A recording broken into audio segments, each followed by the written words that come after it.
كل مرة بعمل طاجن المكرونة باللحمة المفرومة تطلع في كل مرة حلوة، انما المرة دي غير. المرة دي بقى ايه، احلى واحلى واحلى، وبامكانيات قليلة، باقل من ربع كيلو لحمة مفرومة. هنعمل كام طاجن؟ 4 طواجن صغيرين و2 كبار. ماشي، تعالوا نشوف الطريقة.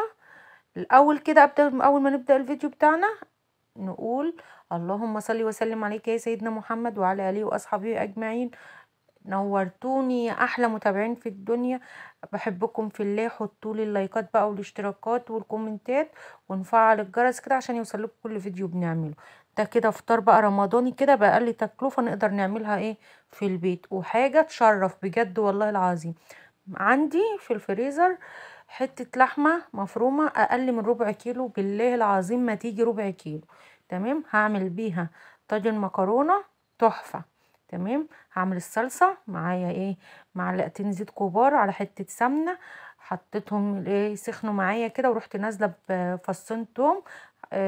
مش احمر عشان ما يمررش معاكي، لا يا دوبك كده يتشوح وريحه التوم تطلع. تنزلي بالطماطم بمعلقتين خل كبار، معلقتين خل كبار، يعني تعملي كده زي صلصه الكشري كده. تمام، وتنزلي بالطماطم بتاعتك، تكوني فارمه طماطم عندك، وعايزه تحطي صلصه حطي براحتك.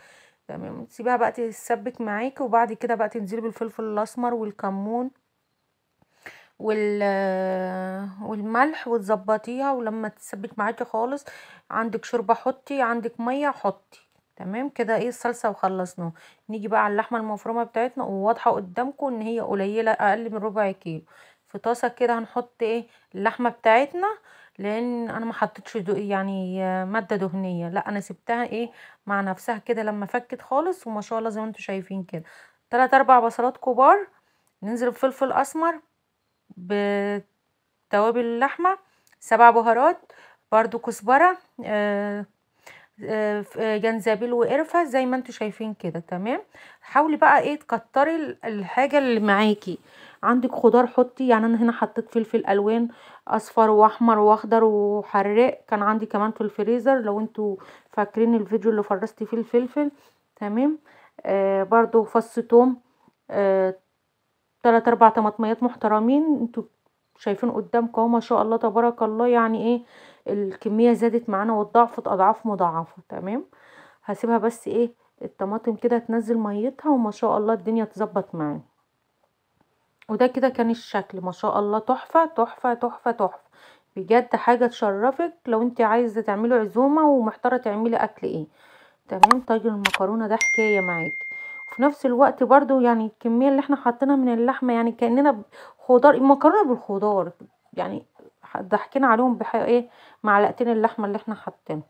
بس والله العظيم الفلفل مع البصل مع الطماطم مديها طعم، ومديها مخليها احلى من بتاعه محلات الكشري. والله والله ما شاء الله جميله بجد يعني. عملت كام طاجن، ادي 2 كبار و4 صغيرين، والكمية قضت وكفت كمان. ما شاء الله كانت تحفة وكانت زي العسل.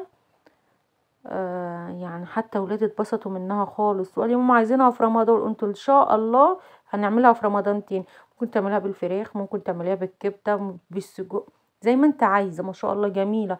بس انا حبيت اعملها ليه كده، اقول لكم يعني ان احنا بنقتصد برضو، لان احنا كنا اتكلمنا ان احنا هنحاول نعمل اكلات حلوه ونوفر مع بعض برضو.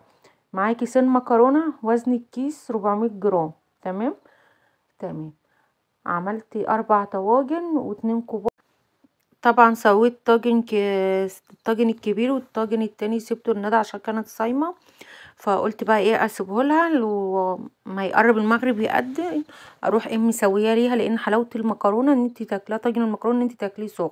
تمام، تحاولي بقى كده تظبطي المكرونه، ولا سلقناها ولا اي حاجه وهي ني في ني كده، وتسيبي في الطاجن قيمه قيراطين كده عشان خاطر ايه المكرونه لسه هتستوي معاكي وتعلى شويه. تمام، ما شاء الله يعني ادي الطواجن معايا اهي ما شاء الله جميله وحلوه. عندك شوربه عايزه تحطيها على الصلصه بتاعتك برضو بتبقى جميله وخالص. ما عندكيش ممكن تحطي مرقه دجاج وميه زي ما انا عملت، وخلصت الموضوع وكانت تحفه تحفه تحفه. والله العظيم كان طعمها احلى من بتاع المطاعم، اشهر المطاعم كمان، لان الحاجه البيت اللي انت بتعمليها في بيتك حلوه وجميله، ومش بالنظافه اللي انت عاملاها في البيت. تمام. ما شاء الله جميله. وجربوا الطريقه بتاعتي دي، ووفرنا برضو ان احنا عملنا اكله حلوه بحاجه قليله. يعني لو قلت لكم 8 كيلو لحمه هتقولوا لا، بس هي ازود شويه من توم عشان مش نافور برضو، يعني هي مش جايه ربع واكتر من التوم. تمام. ما شاء الله كانت جميلة وكانت تحفة وطعمها حكاية. بتقلبي بقى ايه، تحركي كده بالمعلقة عشان تفك معاكي كده ومش تطلع ماسكة في بعضيها كده، لا يعني حاولي ان انت تحركي المعلقة بس مش تنزلي للاخر. تمام. ما شاء الله كده. ولما تيجي تسقي المكرونة، يعني تحطي الصلصة بتاعتك، تغطي بس كده المكرونة، مش يعني مش تعمليها كتير تبقى زايدة قوي، لا يا دوبك مغطية معاكي المكرونة، او المكرونه تبقى ظاهره منها، ده السوا بتاعها المظبوط. تمام. وما شاء الله بقى هندخل الفرن، مسخنه الفرن وسايباه دلوقتي، مولعه الفرن وسايباه يسخن. هحطه الاول، اول ما نحطهم يعني ايه، تشوفي كده بدأت تغلي معاكي، تروحي بقى موطيه عليها وسايباها. الموضوع كله ما بياخدش معاكي نص ساعة. ما شاء الله تبارك الله، أكلة حلوة وجميلة وتنفع فطار رمضاني تحفة. كل سنة وانتم طيبين. أتمنى بقى ايه ان انتوا تدعمونا بلايكاتكم الجميلة، واستنوا برضو الفيديوهات بتاعتنا، هنعمل برضو حاجات جميلة، وهنحاول نقتصد ونمشي الدنيا بتاعتنا بأقل الإمكانيات إن شاء الله. المكرونة على قد ايدينا، ولو مش عايزة تعمليها باللحمة ممكن بخضار عادي يعني، كل واحد على قده بيمشي.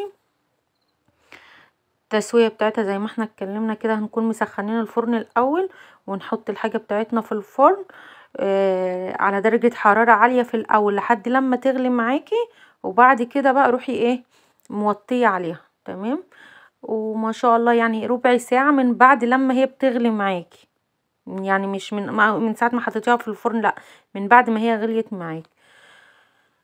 استوت وكان شكلها تحفة وطعمها حلو وما لزقتش في الطاجن، وكانت حاجة بجد بجد تشرف.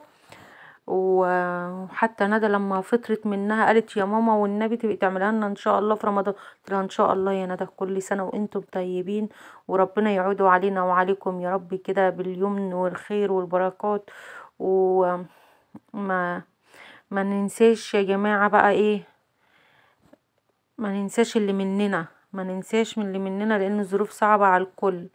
ربنا يعني انتوا مش محتاجين الواحد يوصيكوا، بس يعني بنذكر بعض. تمام. الطبق بتاع زمان اللي بيفضل رايح جاي ده يعني حلو، ووديه مش تستنيه ان هو يرجع لك في حاجات حلوة. يا رب تكونوا فاهميني. مهم.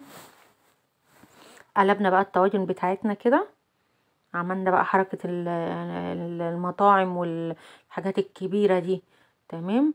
والله العظيم كل يعني يوسف اخد طاجن ما شاء الله شبع منه، ادم وانا ابو يوسف وندى عنا لها الطاجن الكبير التاني ما شاء الله فطرت منه. شايفين بقى الشكل كان عامل ازاي، ما شاء الله. ولا الخضار ظاهر قوي ولا اللحمة برضو، يعني عشان مش نبقى كذابين، لا هو تحفة بجد بقى، بجد بجد تحفة. جربوا الطريقة بتاعتي واحنا المصريين ما نتغلبش، بنعمل كل اللي نفسنا فيه برضو. صحيح الامكانيات قليلة، بس ما شاء الله ربنا يحط البركة يا رب، وحاجة زي الفل. ايه رأيك بقى؟ وحاجة كده المكرونة مش لازقة، مفرفرة كده، وما شاء الله طعمها حلو قوي. شايفين بقى ما شاء الله، ايه الحلاوة دي يا ام ندى، تحفة. ايه رأيكم بقى؟